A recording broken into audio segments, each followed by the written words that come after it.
warangiza ugeze mu rugo iguhaye umugore iguhaye umugabo,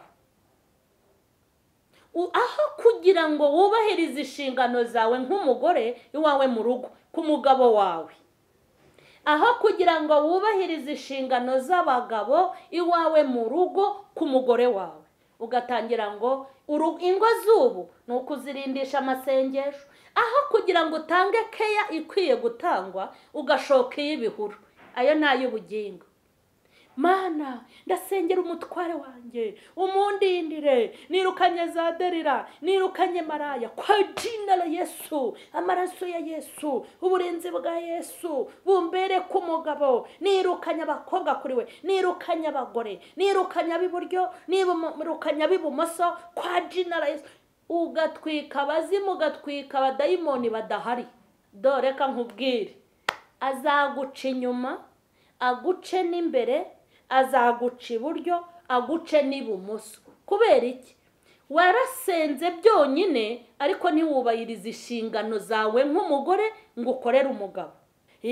Abagabo ni umutwe w'urugo nk'uko na Kirisitu nawe ari umutwe w'itorero. Urumva icyubahiro Yesu yaguhaye. None abagabo uragenda ukaba umugabo, ukiyambura inshingano yo kuba umugabo, wabona bikomeye mu rugo ugakuramwo akawe karenge, wabona 500 ukabumize mu karu ukagerekaho irindazi, nawe ngo uri umugabo mu rugo ngo uzikwirirwa mu butayu. Ntabwo iyo dusenga arinjije nkamwe. Bwa buyobe bukamutera ngo aka kazi ni Imana yakampaye, aka kazi umva yagira ikibazo mu kazi kandi kimuturutseho.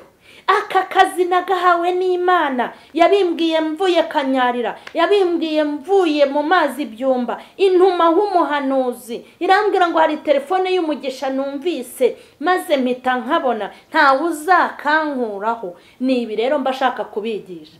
Ndabashuhuje mu izina rya Yesu Kristo w'i Nazareti. Amahoro y'Imana nabe murimo. Ndabashuhuje abo kuri M.Charlene official, abakunzi banjye mugenda mukurikirana ibiganiro bitandukanye kuri M.Charlene. Ndabasuhuje cyane kandi ndabahobeye ndetse ndabakunda. Nyamara ndabakunda. Ubundi iyo umuntu agukunze uhaze ugira ngo yaje kugusaba ibiryo. Iyo umuntu agukunze ufite amafaranga ugira ngo yagukunze kugira ngo muyasangire. Iyo umuntu agukunze uri mu bisubizo ugira ngo yagukunze kugira ngo mubibanemo. Ariko umuntu ugukunda abandi bantu bakwanga, uriya muntu aba ari inshuti y'inkoramutima. Abakunzi rero ba M.Charlene official, muri abantu mp'agaciro kandi muri abantu bakomeye. Nubwo njya mbura uburyo mbivugamo, ariko burya mbaha agaciro. Wowe unkurikirana ukemera ibintu Imana yashyize muri nge, hanyuma ukantera courage, ukavuga uti M.Charlene gumamo ndagukunda. Iryo ni isengesho rikomeye, ni support, ni inkunga ikomeye. Kuko nawe uvuga ngo M.Charlene uramwanga cyangwa ukavuga n'ibindi bibi, uburimo kunsenya nubwo utanshobora, ariko umenye ko ufite intwaro yo kundimbura ariko ntibyakunda. Rero abakunzi ba M.Charlene, hari igihe abantu bagukunda uri mu gihe cyo kudakundwa. Abo ni inshuti z'inkoramutima. I love you so much. Muri inshuti z'inkoramutima kandi murabizi ko uburyarya ntabugira. Mbibabwiye mbikuye ku mutima, mbashyira ku mutima cyane cyane. Kubera iki? Nk'ubu mu minsi iri imbere hari abantu bagiye kuzankunda, bankunde baba ari bwo batangira kunkunda. Ariko abo ngabo nzabashyira mu cyiciro cya kabiri, nzabita izina ngo nabafana. Ariko mwebwe muri abakunzi banjye bibihe byose. Hanyuma mbasabiye ku Mana nkorera, urukundo munyereka no kumba hafi, kunshyigikira no kunyitaho. Imana nkorera ku manywa na nijoro, nawe izakwereka urukundo irukwerekere mu bandi.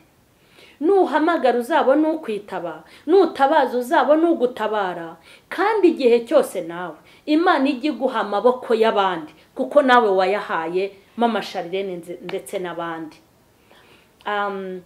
Ikindi, uyu munsi ndashaka ko tuganira, hanyuma nkanabagezaho ubutumwa bushyashya nubwo atari bushyashya cyane ari ibintu umenyereye ariko ndashaka noneho kubabwira ngo murusheho kubikangukira no kubyumva. Ngiye gutangira kujya nigisha ibintu bitandukanye n'ibyo mumenyereye ariko nanone ntabwo ari ibyo nzavumbura ahandi ahubwo ni ibintu biri ngombwa.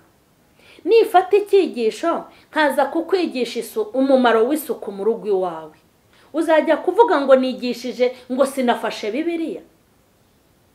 Nifata icyigisho nkaza kukubwira ikintu cyagufasha kurera abana bawe, kuko mfite abana 5 nubwo ntashaje cyane ariko hari ubwenge navumbuye hari n'ibintu nabonyemo. Ubwo se uzajya kuvuga ngo ntago nigishije Bibiliya. Nifata icyigisho nkavuga ngo ngiye kukwigisha ukuntu uzitwara mu kazi ukora bikakuzanira umugisha, uzavuga ngo mama Charlene ntago yigishije Bibiliya. Nifata icyigisho nkakubwira ngo ngiye kuguha isomo rishobora gutuma umugabo wawe naho yakugirira nabi azajya ahora gutekereza hari hose, nzaba nguhemukiye. None se ninguhe icyigisho nkakubwira ikuntu ushobora kubera abana bawe urugero, wazanagera na cya gihe batangiye kuyoba ukazajya ubyibutsa Imana kuko nawe wababereye urugero. Mureka rero mbabwire mw'abantu b'Imana, abarokore twahawe twigishijwe nabi, twigishijwe Bibiliya yonyine, twigishwa gatigisimu ni gatigisimu, twigishwa ikorowani, twigishwa igitabo cy'indirimbo n'ibindi bitabo by'iyobokamana, ariko ababitwigishije badukorera ikosa ryo kutwigisha ubuzima bw'umwuka ariko ntibatwigisha ubuzima bw'umubiri. Kubera ko uyu mwuka w'Imana uri muri twe uri mu mubiri, nk'uko ubugingo burindwa n'umubiri ugomba kurindwa. Aha hantu rero havuyemo ubuyobe bwo gufata ibintu twagakoze hanyuma tukabihata amasengesho, kandi ibintu byagakozwe n'amaboko yawe. Iyo ugiye kubisengera uba uri gusenga y'ubuginga kuko ni amaboko yawe agomba kubikora. Hanyuma ibintu byagasengewe nabyo twiha gushaka kubikora kuko twiga Bibiliya ntituyige n'ubuzima busanzwe. Niyo mpamvu ushaka kubabwira ngo mu biganiro nateguye n'ubundi ubuzima busanzwe mbubigisha, ariko ubu noneho ngiye gushyiramo imbaraga. Nzabaganiriza ibintu byinshi nk'uko Imana yabimpaye, kuko umuntu aricara bwa buyobe bukamutera ngo aka kazi ni Imana yakampaye, aka kazi umva yagira ikibazo mu kazi kandi kimuturutseho, aka kazi nagahawe n'Imana, yabimbwiye mvuye Kanyarira, yabimbwiye mvuye mu mazi byumba, intuma h'umuhanuzi irambwira ngo hari telefone y'umugisha numvise maze mpita nkabona ntawe uzakankuraho. Ni ibi rero mbashaka kubigisha, nibyo akazi wagahawe n'Imana, ndetse ikubwira ko iguhaye akazi k'umugisha, ndetse wakabonye mu buryo bitangaje.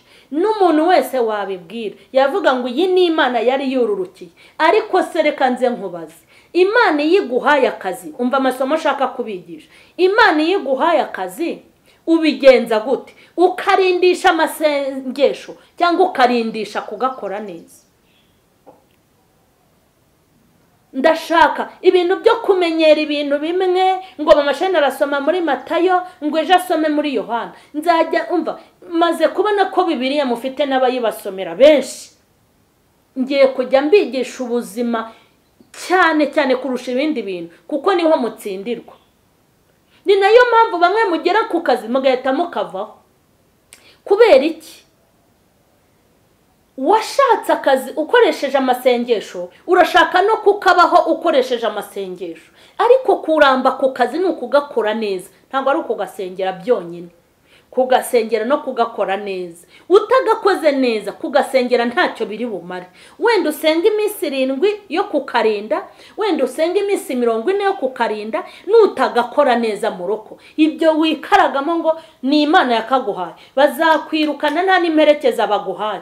Bazakwirukana Imana ibireba, bazakwirukana ibibona, kandi bashyigikira ivuga iti nibakwirukane, hanyuma izakazanemo umunyabwenge uzi gusenga, uzi no kugakora neza. ni ibi rero ushaka kubigisha. Ibi bintu mwirirwa mukandagiza abantu amasengesho arakora, ariko hari aho agarukira, hari naho none se amasengesho nibyo nyine. Urugero rwa mbere naruguhaye, ndaje nkubwira ukuntu amasengesho hari aho agomba gukora, ahandi ukahikorera. Hari ahakorwa n'amasengesho, hari ahakorwa n'amaboko yacu, hari ahakorwa n'amaboko y'Imana, hari ahakorwa n'abantu. Simukumve ko rero ibintu byose bizakorwa n'amasengesho nibwo buyobe mufite, ni nabwo bujije. Ngeze ku kazi kavuzwe n'Imana, mpise nkavaho. Imana yambwiye ibi bintu, mpise mbibura. Ese Imana yacu ni injajwa cyangwa twebwe ni twebwe injajwa? Reka mbahe urundi rugero. Ugiye gusenga Imana urayibwira uti Imana nyubakira urugo. Imana iti ndi Uwiteka, nguhuje n'umukobwa, muzahura yambaye iyi jipo, muzahurira hano, ikaguha n'amazina ye nubwo bose atari kubigenza. Uzahura n'umuhungu, azaba ameze gutya na gutya. Ikimenyetso ni iki? Imana ikabahuza kugira ngo namenye ko ibirimo, ikaguha inkwano mu buryo bukomeye, ikaguha n'amajyambere, bakabihagurukira bakabirwanya. Imana ikabashyigikira mu kabana. Ndashaka nkubwire ukuntu amasengesho agira ibyo akora n'ibyo adakora. Hanyuma nkubwire ukuntu abarokore benshi mwirirwa musenga amasengesho, Imana ntiyumve ikavuga iti nifitiye injiji ku isi.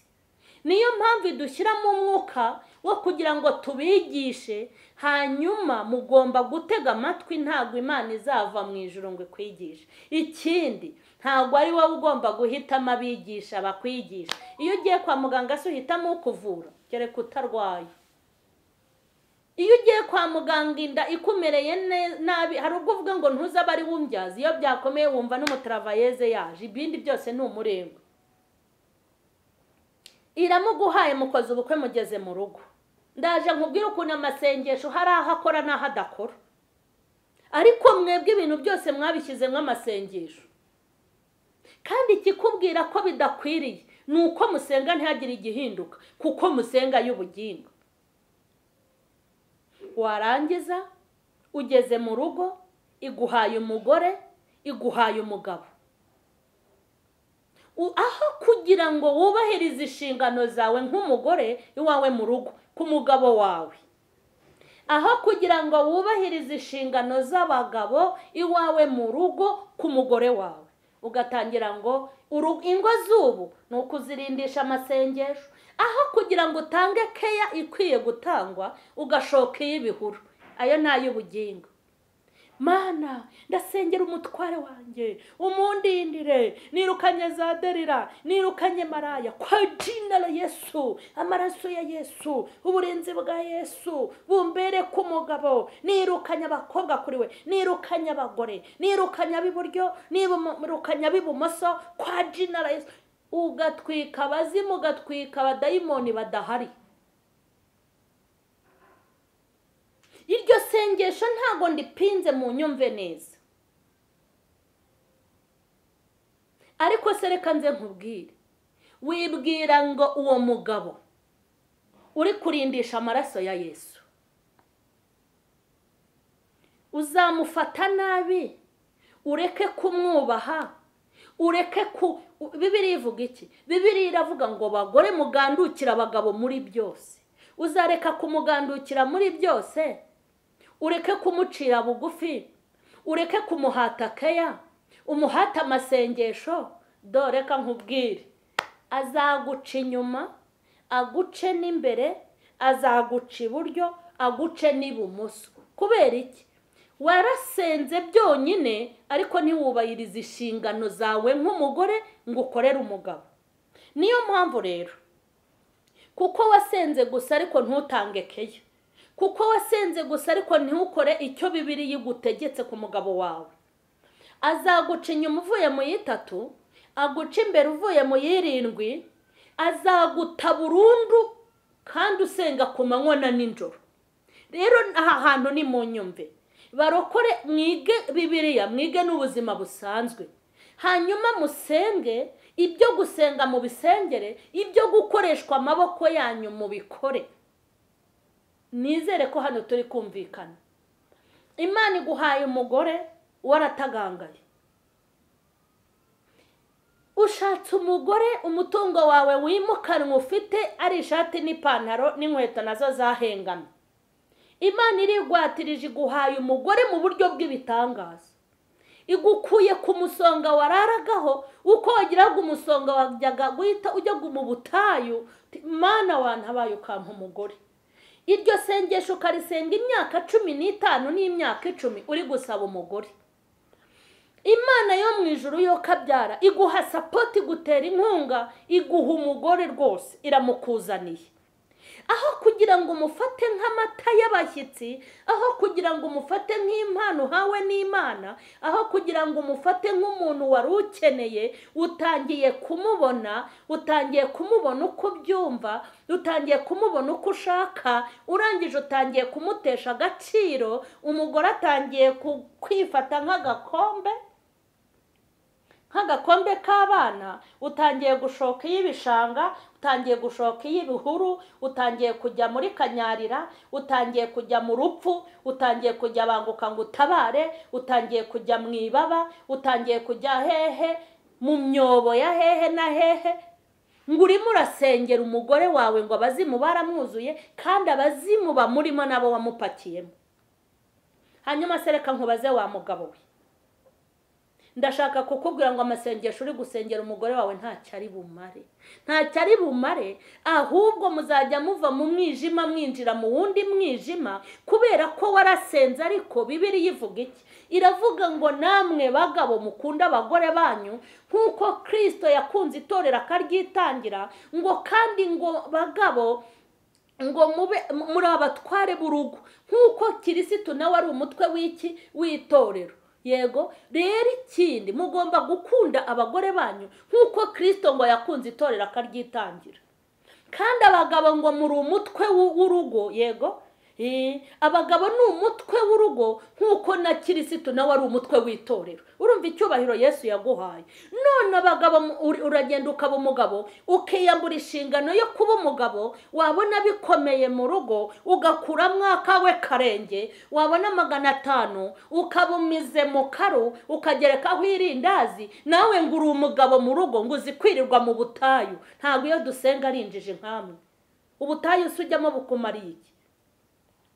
Ko niyo ugize ikibazo mu rugo mugakena, ugomba gufasha umugore wawe ukamukomeza ukamuhumuriza nk'umuntu w'umugabo. Ugasanga umugore abayeho nk'utagira umugabo kandi afite umugabo, babana muri korari, babana muri nyobozi, basenga mu itorero rimwe, ku mudugudu umwe, umugore akabaho nk'umupfakazi kandi umugabo hari yirirwa bungana. Ndavuga kubunga, yirirwa bungana Bibiliya biramupango. Hari umuntu gusa uzerera nka roho mbi ngo aririrwa asenga Imana. Urasenga iki kandi inshingano warazitaye? Abantu nk'abo nibo tugwije. Rero barabahemukiye, mwize Bibiliya ariko ntimwiga ubuzima. Ubu rero umwuka wuzuye M.Charlene ni uwo kwiga Bibiliya, tukiga n'ubuzima busanzwe. Kandi nitwiga n'ubuzima busanzwe, yego, hari abandi bantu tuzajya tunitabaza baze batwigisha. Uwaza kutwigisha iby'ubuzima nzamuha karibu kwa M.Charlene. Uzaza kutwigisha isuku mu buryo burambuye nzamuha karibu. Umuntu wese ufite ibintu yabigisha by'ubuzima byabagirira umumaro nzamuha karibu. Yego, kuko ikintu cyiza cyose ni muri umuna w'Imana. Maze bireya byanyu mwihaye, mwigize ba mihango y'idini, imisaraba muyishyira ku makote, indi muyomeka ku bikuta by'amazu yabo. Muba ba mihango y'idini bimwe bya kera kandi bitarimo inyungu. Mwigira abakirisitu mutaribo, mwigira abanyamwuka bamwe mutanaribo, kuko umukirisitu ikimukubwira icyambere abazi ibya Gikristo, azi n'iby'ubuzima busanzwe. Impamvu ni iyi: uyu mubiri tudashaka kwiga ni wo tubamo, kandi iri juru dushaka tuzarijyamo tumaze kuba mu mubiri. Ugomba kwiga kuba mu buzima mu buryo bwiza bwa Gikristo, ukaziga no kujya mu ijuru. Imana ihabwe icyubahiro. Imana ihabwe icyubahiro. Tugomba kwiga rero ubuzima busanzwe. amasengesho muri gusenga muri kambabwire umuntu aricara Imana ikamubwira iti nguhaye umuterankunga n'urugero nguhaye umuterankunga nguhaye umuntu wo kugufasha no kukuba hafi Imana ikabahuza umuntu akakugaburira umuntu akakwambika umuntu akakwitaho ejo bundi ugafata inzira ukajya kumutaranga ukajya kumusebya ukajya kumena amabanga ye ukajya kumuharabika ukamubwira abantu byamugeraho wa muceri yaguhaga ya myenda yaguhaga bya byiza yaguhaga akazinukwa agaterura akajugunya hariya akagukura mu buzima ugasubira ku nzara ugasubira ku bukene ukongera kubaho nabi ejo bundi ukabibita ngo abadayimoni babyivanzemo si abadayimoni babyivanzemo ahubwo mwigishijwe nabi